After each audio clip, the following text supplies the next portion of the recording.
Indiana's path to the playoffs, something I don't think any of us thought we'd ever utter in a sentence, that Indiana is the most dominant team in college football.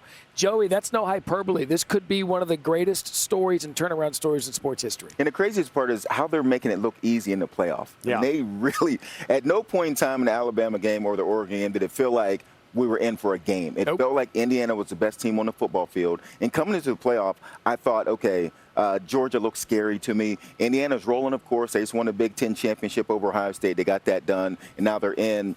But now when you look at this Indiana team and what they've done in the playoff, they look like the best football team in college football, and they look like they're making it look easy. What I love so much about them is they are the ultimate team. I mean, they are the sum is greater than every individual part type of program. And they have a lot of guys that are really, really good. But what's most amazing is how selfless they play. How if it requires you to do a specific tendency on defense, to take yourself out of the play, to free up one of your teammates, they'll do it willingly. If it requires you as a receiver to go in and become a lead blocker on a linebacker, they do it voluntarily. Yeah.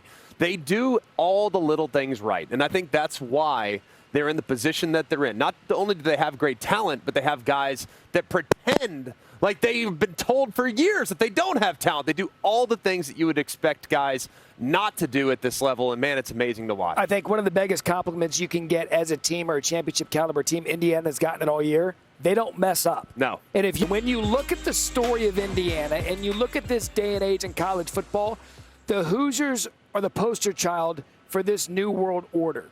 The losingest team in college football history, and Joey, just 2 years later, we're the most dominant team in the country playing for a national championship. And it's been amazing what they've done to go out and get the right players. Not just look at the 5 stars, not just look at guys that you say, hey, that's a big name coming out. They've gone out and they found the right players. When Pat Coogan leaves Notre Dame, and he was a starter at Notre Dame, to come play for Indiana, that speaks to where we are. That would have never happened before. But he looks at Indiana from Notre Dame. From Notre Dame, looks over and says, that's a team, that's a coach that I want to go play for. They're doing things the right way. And that's what we've seen with this Indiana team for 2 years in a row now. They've been able to go out, get the players to come over and fit into their system, to believe and to stay the course and get to where they are today. It's amazing because it's all about player evaluation. How does he fit with us? Is he our kind of guy? And it's about production over potential. Oftentimes, these coaches, they'll look at the guy like, man, he's pretty. He's 6'4". Look how fast he is. Look how he jumps and hangs in the air, whatever the circumstances may be. They say, you know what? All that's great. It's really pretty. It's a shiny object. I want the guy that has actually done it on the field. And while he might not be the guy we want leading us off the bus, he might be a 5'9" corner. He might be a 6-foot defensive tackle. He might be a 6'1" defensive end. It doesn't matter. Can they play? And have they been productive in college? Yes, we'll take them. That's what I think is amazing is they've kind of changed the narrative about how you're supposed to recruit. Sure. We'll go and get the guys that have done it already, that have proven, that have lived in the storm, and now we can fit them into our system and we'll have great results. Including a quarterback from Cal who had already gotten a degree from Cal. Fernando Mendoza, he's from this area, wanted to play at Miami. They're like, thanks, but no thanks. Now he wins the Heisman Trophy. He's leading Indiana to a national championship game. And it speaks to the conversation we had about JMU on Selection Day. Well, why is JMU in the playoff? Do they belong? Can they play with the big boys? There's a lot of players on this Indiana roster that Curt Cignetti brought with him from JMU. Yeah, and I think part of the key is when you talk about Mendoza, you can go get the quarterback. If you get the right quarterback in the right spot, that puts you way ahead of the curve. And that'll be the challenge as we see every single offseason now. All these quarterbacks jump into the portal. And by the way, Josh Hoover coming in now from TCU for next year. And that'll be the next year. And Indiana and Cignetti will become a destination now for a quarterback to look and say, that's where I want to go play. And we've never thought of Indiana as that kind of school. But because of what they've done, because of the success of these past 2 seasons, and especially Mendoza this year, it will now become a place where quarterbacks will say, I want to go play there. But I also think, too, he brought those 13 players with him from JMU to help establish a foundational blueprint of how it's supposed to look. The other thing that's been beneficial for Indiana is staff continuity. Both Mike Shanahan, the offensive coordinator, and Brian Haynes, the defensive coordinator, they've been with Curt Cignetti for 11 years, dating back to his time at IUP. So they know every curveball that can be thrown at them. They know their own personnel. They know exactly how to recruit to their system and to their scheme. So I think staff continuity is also really valuable especially when you look at a game like this where a team's had 12 days to prepare. But still, in no world did anyone think the NIL era would lead to Indiana playing. And no one thought that. We thought maybe a couple of the smaller programs, but Indiana, the losingest, here they are Monday night. This is otherworldly football being played by Fernando Mendoza. Some people believe he's going to be the number 1 overall pick in the NFL draft. But first, the national championship. And Greg, we talked about it in the previous block. You go and pluck this kid from Cal, not many people are talking about, and now he's the best quarterback in the country. He's amazing, and it's amazing. You see the 86% completion. You're thinking, oh, dink and dunk, screens. No. We'll push it down the field. This is a big play offense.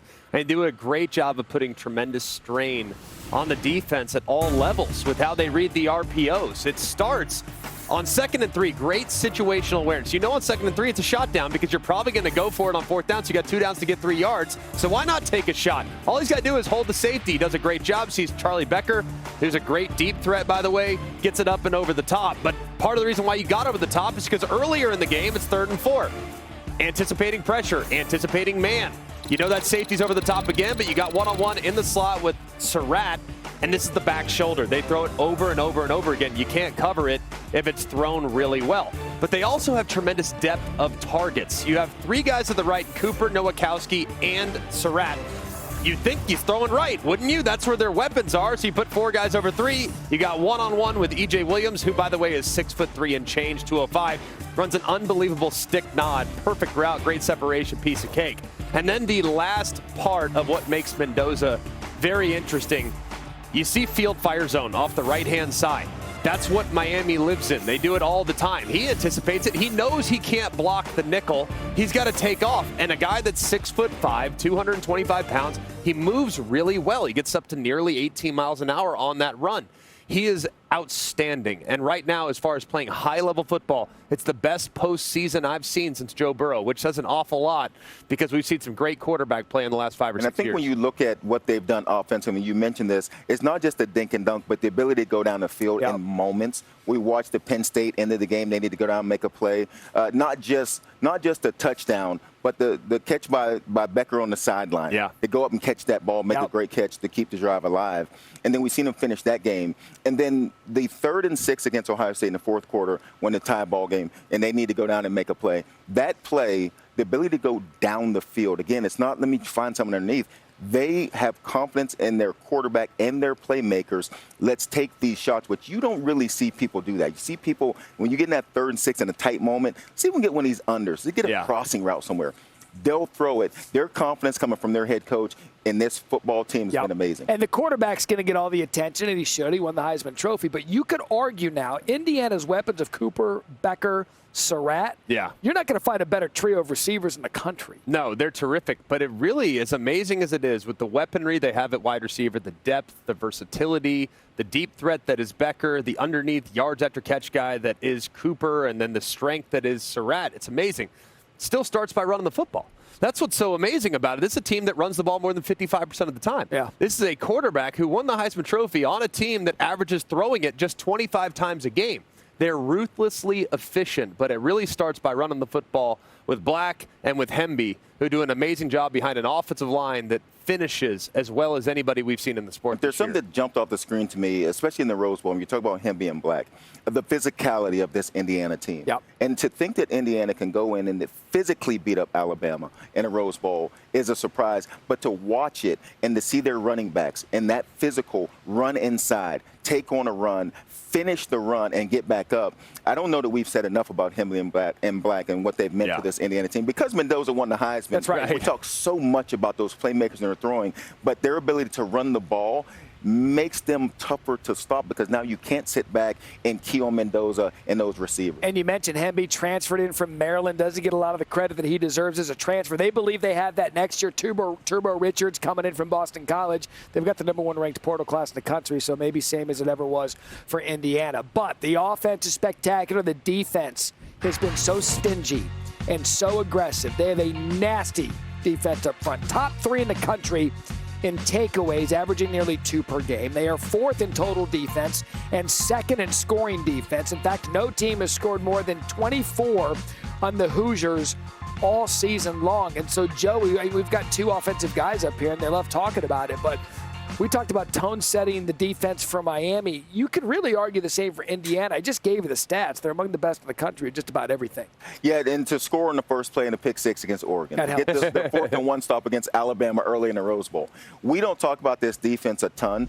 There's no real names to grab. And we were having a conversation, when you think about this Indiana defense, what they've been able to be is they've been able to be consistent. They've been able to be in the right place at the right time. Their scheme has been amazing.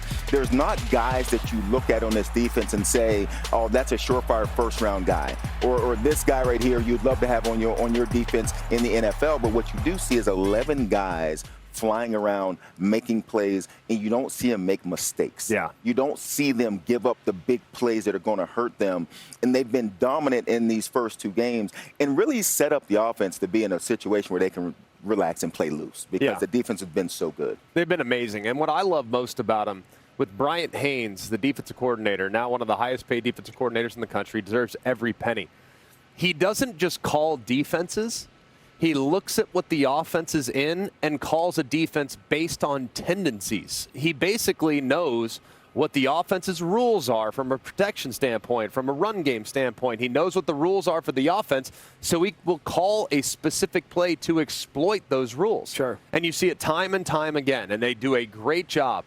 Several times you'll watch a game, this is so rare in college football, where a defensive tackle is intentionally taking himself out of the play in an effort to free up a defensive end. You'll see a defensive tackle that is sliding across the center. Even though the ball is going to the left, he's rolling to the right. Why? Because he's going to drag that guard to go with him. Here comes the linebacker. They play so well together. They're so good. The teamwork is phenomenal, and they also don't miss tackles. They are really, really good. When they get there, they finish, and the strain is remarkable. And Oregon fans should probably send Indiana a thank you card, and so should Dante Moore. That game basically forced Dante Moore back to college. They made him a lot more money at Oregon, but has them coming back. I mean, what they've done. I don't think Oregon would have wanted to happen that way. Probably not. Yeah. They would probably take the national championship. Indiana, the prohibitive favorite, they win if, Joey, they get off to a fast start, which we've seen them do that in their first 2 playoff games. They've gotten off to fast starts. They scored 12 out of 15 times this season, so they're known to get off to fast starts. And I think they need to do that in this game and put pressure on Miami to make plays. Get off to that fast start. It just changes the tenor of the game. They did it at the Rose Bowl, and then they did it again when they played Oregon. If they can do it in this game, have a chance to win. I think the big thing is they have to protect Fernando Mendoza. It really starts there. The way that Miami wins this game is by pressuring the pocket, collapsing the pocket, and applying pressure with the 2 defensive ends in Ruben Bain and Akeem Mesidor that can take over the game. They've done it time and time again. So it starts by protecting him. I think they also need to possess the ball. That's one other thing. Both these 2 teams are top 5 in time of possession. They want to have long, time-consuming drives. And the last thing that Indiana wants, a team that doesn't have absurd depth, is for Miami to snap the ball 88 times on offense like they did against Ole Miss. So possessing the ball, staying on the field offensively is of the utmost importance, I think, for Indiana to control the flow of the game. let's wrap up this show with a little bit of trivia, because I think that if Indiana goes undefeated, you could talk about them as an all-time team finishing 16-0. Matt, trivia time. Who was the last college football team, major college football team, to finish the season a perfect 16-0? Joseph. I know McElroy knows because he does his prep. I know you won't. Yeah, I don't know this one. Has it ever happened before? No, what's your answer? I'm going to say nobody. Go ahead. Nobody. I would say nobody. The answer I'm looking for is Yale, not 1894. Yale in 1894. I said nobody. They don't. But Fernando Mendoza committed to Yale before Cal, See, it all and comes then full ultimately, circle. there you go. But in all seriousness, though, we mentioned Joe Burrow and that 19 LSU team because of how dominant they were. Indiana can etch themselves into one of the all-time great teams in college football history. Definitely. And I think it starts with their defense, because I don't think they have the star power that the 2019 LSU team does. And then, granted, hindsight being 2020, we all know what Joe Burrow, Jamar Chase, and Justin Jefferson have become. That's what I was going to say. We know what they've become. So I think we look at that team as like, oh, gosh, nobody's in their stratosphere because very few teams have been. But if you look collectively, and this is ultimately about evaluating team, if they win in convincing fashion, like Vegas thinks they might, by the way. Yeah. If they win in convincing fashion, they enter that discussion because of how good they are on defense. Yeah, the Heisman Trophy winner, the offense, amazing. They're incredible. But it's the defense, I think, that might have them ahead of what might be one of the great teams of all time in 2019 LSU. I think when we talk about the great teams, I don't know if it's right or wrong, but we talk about what they've done at the next level. Yeah. And you talk about the LSU team. We talked about the Miami teams of the past. It's what their stars did in the NFL once they left Miami. You look back and say, holy crap, all those guys were on this one defense or this one offense. I don't know that we'll be able to do that with Indiana, but just watching what they've done in this season, they've been as dominant as anyone. Yes or no? Do they have a third blowout in them? No. No, not a blowout. I don't think so either. I think it's going to be a really good game. It's 8.5 a blowout. That's the question. Yeah. I think Miami will keep it closer than the experts think. All right. You want this, you got that. No way, watch them walk right past you. Run fast while you have the chance. Don't speak, let